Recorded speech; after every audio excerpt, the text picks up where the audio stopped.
Hey there, curious minds. Welcome to The Human Curious. If you love stories that spark your imagination, make sure to subscribe, share, and like this video. It all started on a gloomy Saturday. The kind of Saturday where the sky is a solid sheet of gray, and the air hangs heavy with the promise of more rain, a day tailor-made for staying inside, wrapped in a blanket and losing yourself in a good book. But of course, that wasn't how my day was destined to unfold. Rain hammered the windows, each drop a tiny drumbeat against the glass. It was a relentless rhythm, a constant reminder of the dreary world outside. The sound was almost hypnotic, lulling me into a state of utter boredom. I was bored. So bored, I decided to explore the attic. Yes, the attic. That dusty, forgotten space at the top of the house that everyone avoids like the plague. It wasn't exactly a beacon of excitement, but at that point, anything was better than staring at the rain-streaked window for another minute.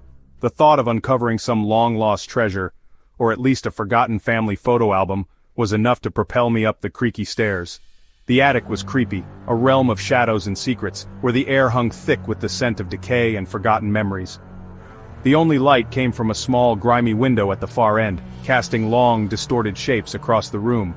Cobwebs, draped like ghostly curtains across every corner, clinging to forgotten furniture and casting an eerie spell. They tickled my face as I walked through them, sending shivers down my spine. Shadows danced in the periphery, playing tricks on my eyes. Every creak and groan of the old house seemed amplified in the stillness of the attic, fueling my imagination with tales of forgotten residents and hidden histories. Dust everywhere.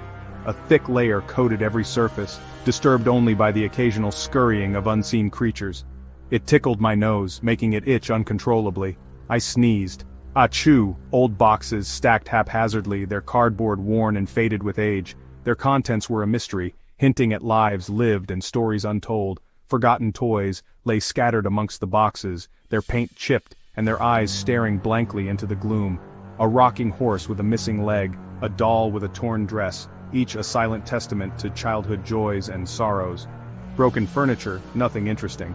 Just the usual assortment of discarded relics, gathering dust and fading into obscurity. I was about to give up, ready to retreat back to the relative comfort of my room. Until I found it, tucked away in a dark corner, almost hidden beneath a pile of moth-eaten blankets. A lamp, unlike anything I had ever seen before. Old and heavy, crafted from a dark, tarnished metal that felt strangely cool to the touch. It was surprisingly weighty, as if holding a piece of history in my hands, covered in strange carvings, intricate symbols and swirling patterns adorned its surface, hinting at a forgotten language and a mysterious past. They seemed to writhe and shift in the dim light as if alive. I picked it up, carefully brushing away the thick layer of dust that clung to its surface, feeling a shiver. An inexplicable chill ran down my spine, raising goosebumps on my arms. There was something undeniably strange about this lamp. What if it was one of those magic lamps? The kind you read about in fairy tales, the kind that held a powerful genie captive within its metallic shell. My heart thumped. Silly, right? It was just a dusty old lamp, a relic of a bygone era. But I rubbed it anyway, just a quick polish to see if I could reveal any of the metal underneath the grime. At first, nothing. The lamp remained stubbornly silent, its secrets locked away. Then, puff! A sudden burst of energy, a swirling vortex of light and sound. Smoke, green and purple, billowed forth from the lamp's spout, filling the attic with an otherworldly haze. Smelling of cinnamon and old socks, a bizarre and unsettling combination that assaulted my nostrils. Filled the attic. I couldn't see a thing, completely enveloped in the strange, pungent cloud. I coughed, eyes watering, struggling to breathe in the thick, smoky air. The smoke cleared slowly, reluctantly, revealing a sight that made my jaw drop. There he was, standing before me, larger than life, a figure straight out of legend. A huge, blue-skinned genie, shimmering with an ethereal glow, floating above the floor, his feet not quite touching the dusty boards, grinning wide. A mischievous, unsettling grin that stretched across his face, revealing rows of gleaming white teeth. His eyes twinkled, not exactly friendly. They seemed to pierce right through me, assessing my worth, judging my soul. He crossed his arms, a gesture of power, of dominance, as if to say, "I'm in charge now." "Well, well, well," he boomed, his voice echoing through the attic. "You woke me up." The sound vibrated in my chest, making me tremble. "So you get 3 wishes. Standard deal." He held up 3 massive blue fingers, each adorned with rings that shimmered with an inner light. "Don't waste them." 3 wishes. The genie presented his offer, a shimmering mirage of possibilities hanging in the air. 3 chances to alter my reality, to grasp at desires I had only dared to dream of. It was an intoxicating prospect, a whirlwind of what-ifs and could-bes swirling around me. My mind raced, anything I wanted. Wealth beyond measure, unimaginable power, the love of my life appearing at my doorstep. The possibilities seemed limitless. I could rewrite my past, secure my future, become someone entirely new. The weight of such potential settled upon me, both exhilarating and terrifying. It was like standing at the edge of a precipice, the wind whipping through my hair, the vast expanse of the unknown stretching out before me.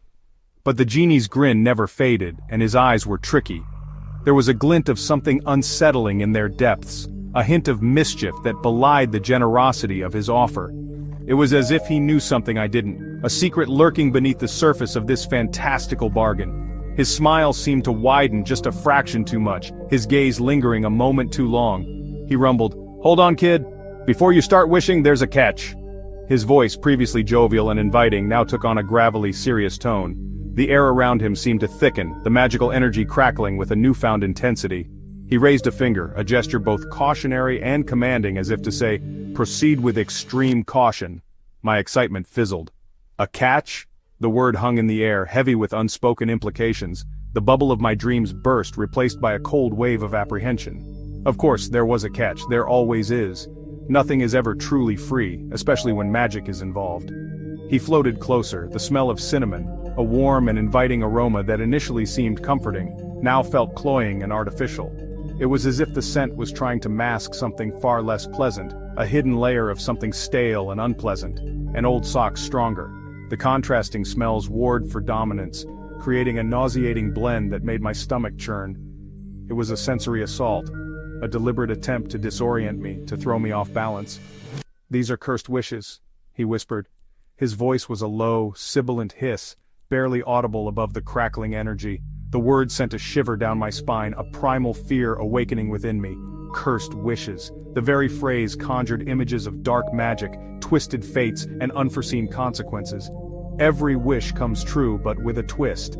The genie's words echoed in my mind, each syllable laced with a sinister undertone. A twist. What kind of twist? A minor inconvenience or a devastating reversal of fortune? The ambiguity was terrifying, the uncertainty a heavy weight on my chest. A twist? I gulped. My throat constricted, making it difficult to swallow. The air seemed to grow thin, the room closing in around me. This was no longer a game. This was a dangerous proposition, a gamble with potentially devastating stakes. "Oh yes, each wish will go wrong, in ways you can't even imagine," he chuckled, a dry, rasping sound that sent another shiver down my spine. The universe has a funny way of balancing things out, you see. Every action has an equal and opposite reaction, and with magic those reactions can be unpredictable. Sometimes funny, sometimes not. The genie's expression shifted, a fleeting glimpse of something darker flickering across his features. It was a warning, a subtle hint of the potential for real pain and suffering. He winked. "The more you wish, the trickier it gets." The genie's wink felt less playful now, more like a knowing acknowledgement of the escalating danger. Each wish would build upon the last, the twists becoming more complex, the consequences more severe. I hesitated. This sounded dangerous. More than dangerous, it sounded like a recipe for disaster. Was any wish worth the risk of unleashing such unpredictable forces? The allure of magic began to fade, replaced by a growing sense of unease. Maybe I shouldn't wish at all. Perhaps the greatest magic was the ability to walk away, to resist temptation, to accept my life as it was, flaws and all. But could I really turn down such an extraordinary opportunity? But the genie waited, smile wide, impatient. He tapped his foot, the sound echoing in the sudden silence.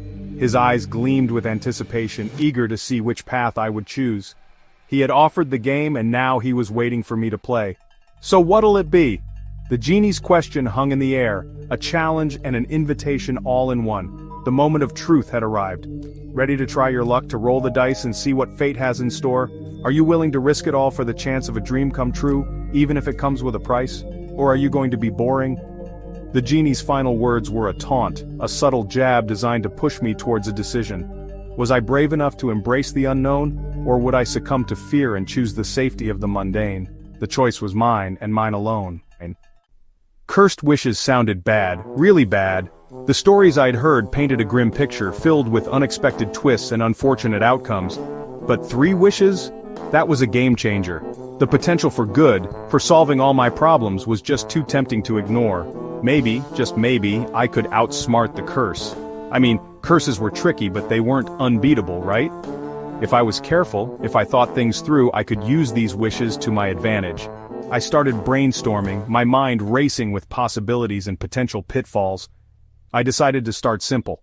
No grand schemes, no world-altering requests, just something small, something manageable, to test the waters and see how this whole wish-granting thing really worked.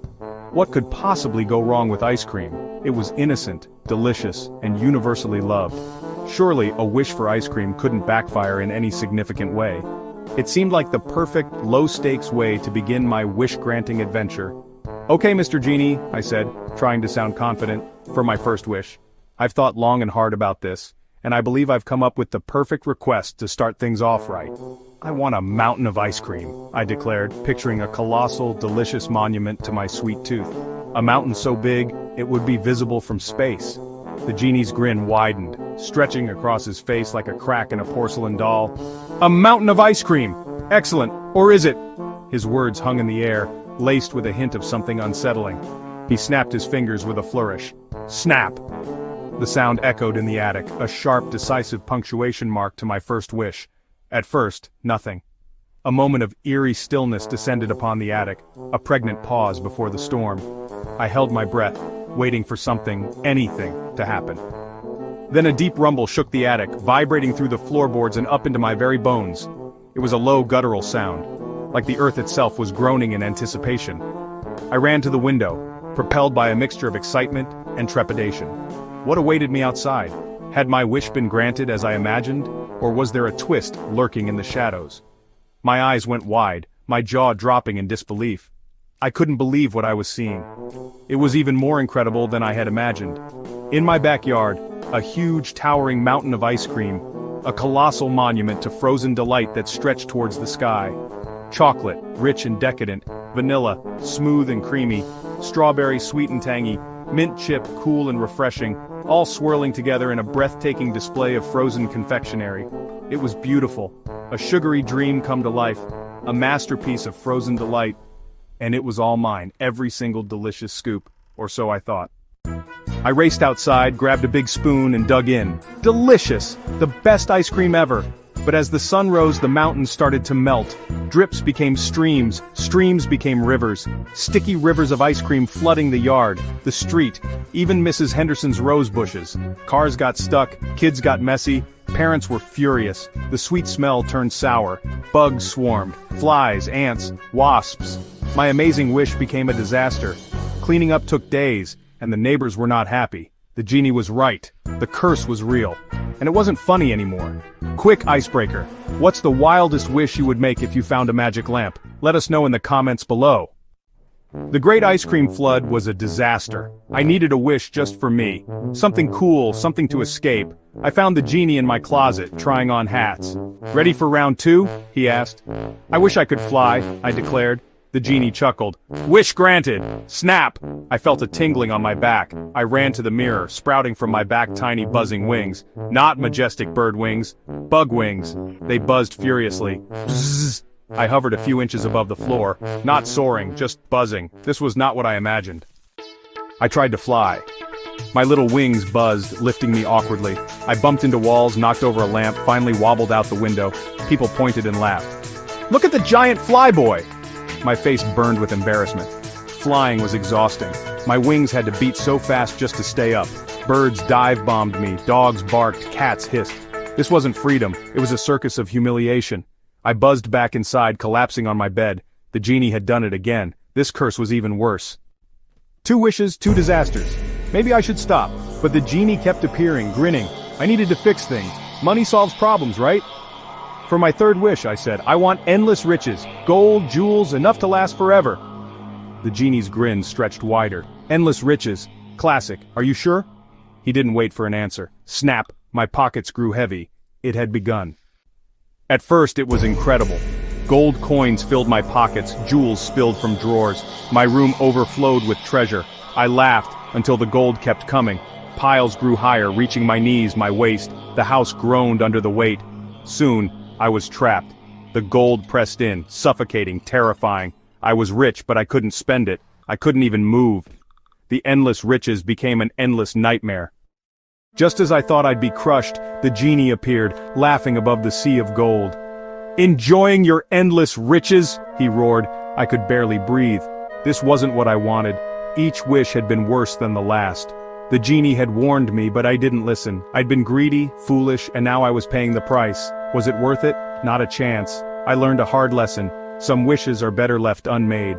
The genie vanished with a final chuckle, leaving me with my riches and my regrets. The end? Or just the beginning of my golden problems? Thanks for watching. If you enjoyed this magical adventure, subscribe, share with your friends, and comment your favorite part below. See you in the next story.